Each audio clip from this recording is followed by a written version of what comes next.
Hi, I'm Ingrid Blackburn, and today we are going to do a little bit of watercolor stamping. So today I thought I would use this butterfly image, and what I liked about this image when I saw it was it kind of looked reminded me a little bit of watercolored with these little pockets up here where you can drop some little color.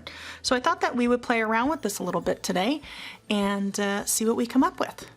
So to start out, I have my piece of watercolor paper, and what I did was I flicked a little bit of masking fluid on here. I have these little flecks that have already dried on here, and that's just gonna retain the natural color of the watercolor paper because I'm planning on to completely cover this.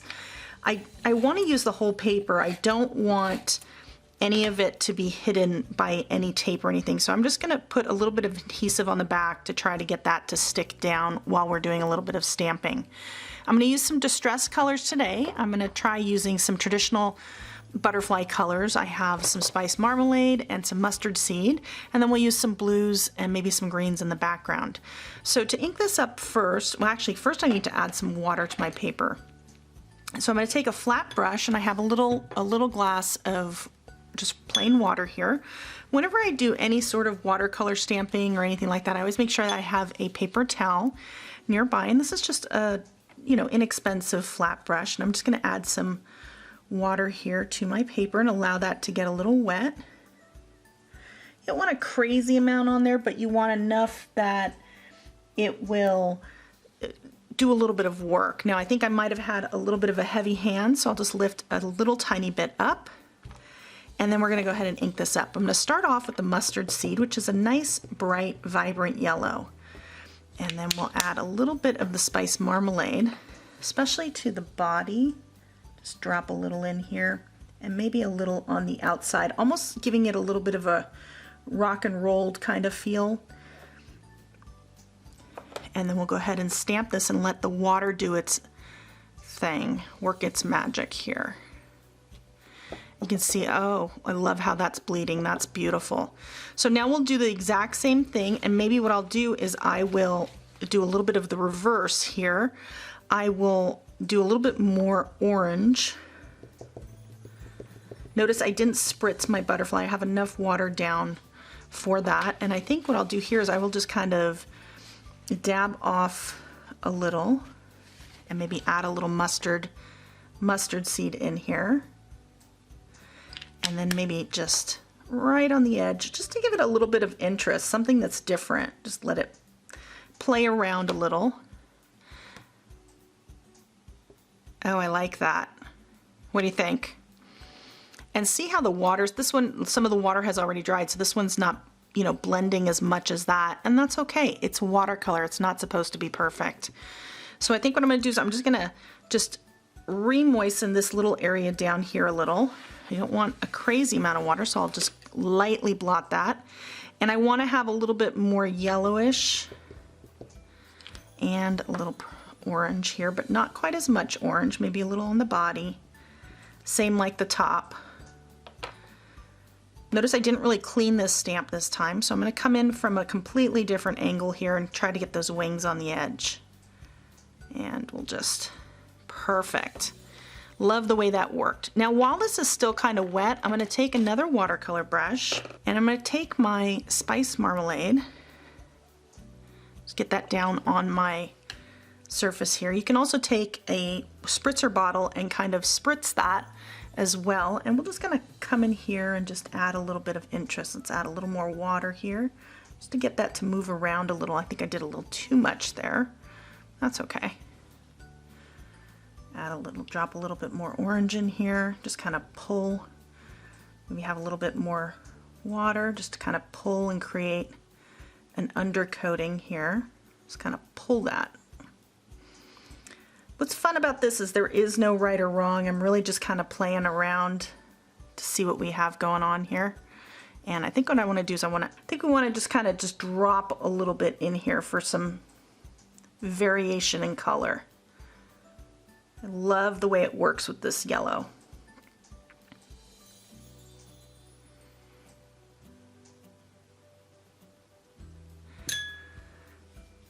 And now we'll come back in here. We're going to allow this to dry a little bit. And we'll come back in here, and I think what we'll do is we'll add a little bit more orange I know this one has dried a little, and I can see that there's still a little bit of water going on. Maybe I'll just zap it quickly with the heat tool just to kind of dry it a little tiny bit. I still want it to have a little bit of wetness to it because I don't want this to be, there we go, you can see that on there. You want it to retain a little bit of its shape, but yet not be completely dry. So I'm just kind of looking from the side to see whether or not I've got a little bit of a wet image that's not too wet. And you can tell when you really look at it, if it gets really glossy and shiny, then it's a little too wet. I'm allowing this one to dry up here because that was the one that had a little too much water on it. So just trying to make sure, because I don't want it to be just a muddled mess. I want to retain some of this beautiful design that Kylie created in her stamps. And let's see how this goes. A little wetter than I anticipated. I can always come back in a second time if I need to once that's dried a little. So I'm really liking how this turned out, and you can see some of that detail is going away here, but that's okay. It kind of lends to the whole watercolor look. You have a little bit of detail and a little bit that's kind of washed away. I am now going to work on the background, and to do that I'm going to use a little bit of blue, and we're going to start off with some Tumble Glass, which is a really light shade. We're going to work in a little Broken China. And you know what, we're even gonna drop in a little bit of green. I have some peeled paint. I'm just gonna toss that down. And what I'm gonna do is I'm gonna actually spritz this so that I can just kind of get that paint activated. So I wanna take a clean watercolor brush, and you're gonna come in with some water. Keep in mind that this still, if to the touch, because it's not fully dry, it's kind of damp. I want to come back in here with a little bit of just clean water, and I'm just going to kind of come around the areas, and I actually should just work on one area at a time. So come in a little bit, and as with Distress, every time water touches it, it kind of reactivates that ink. So you want to get as close without completely touching it. If it bleeds a little bit, that's okay. So we'll come back in here with the Tumble Glass, and now we'll just kind of drop some of this beautiful color in here, and that will work its way outward. And this is actually a technique I've taught in a lot of classes before. I think this is the first time I'm sharing it on YouTube. It's a fun, very easy technique. I'm gonna come back in here with a little bit of Broken China, a little closer to the butterflies. I want that contrast. And you can see where the blue and the yellow touch, you're gonna have a little green, and that's okay too. So now just bring in just even a little bit of water just to kind of wick it out. The blue and the orange next to each other is just such a pretty combination. And you can see that that color kind of fades a little bit as it gets closer to the edge. And I'm really just kind of going for a nice subtle look. I don't mind the green. I just kind of played with that a little bit. I'm going to even come in here and just kind of drop some green in spots. And then I want to blend that out a little, just so that it looks a little bit more random and not so intentional. And that looks really nice. So now we'll move on to another section, and it's important to work in sections here because you'll give that an opportunity to dry. But if I were to add all my water at once, by the time I got to this last section, that would be the wettest, I go back to the first, it'd practically be dry at that point. So, and that's not really going to help you. So now that we have kind of those blue spots, I'm just kind of adding a little bit of green here. And then I just want to make sure to come in with a clearer brush just to kind of blend it out a little. Just to give it some little spots of interest here. You can see here, got that really nice green. So now that I have this beautiful background, I love how it turned out.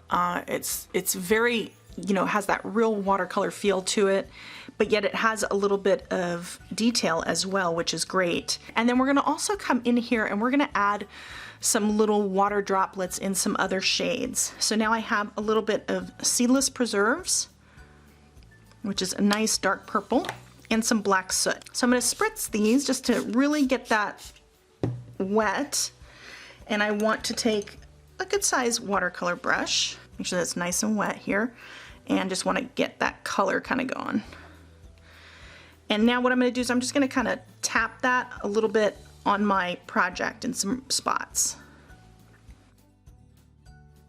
I need this to dry, so now we're gonna go ahead and just add a little bit of heat to it so that it doesn't continue to move around. I want that to really stay where it is, and it's going to create this beautiful look. So now that we have these great little splotches, I'm going to take the black soot, and I don't want this to be as pronounced. So what I'm going to do is I'm going to hold it further away from my project. As you can see, it's pretty high up here, and then we're just going to gently tap, but it still made some big black splotches, which is okay.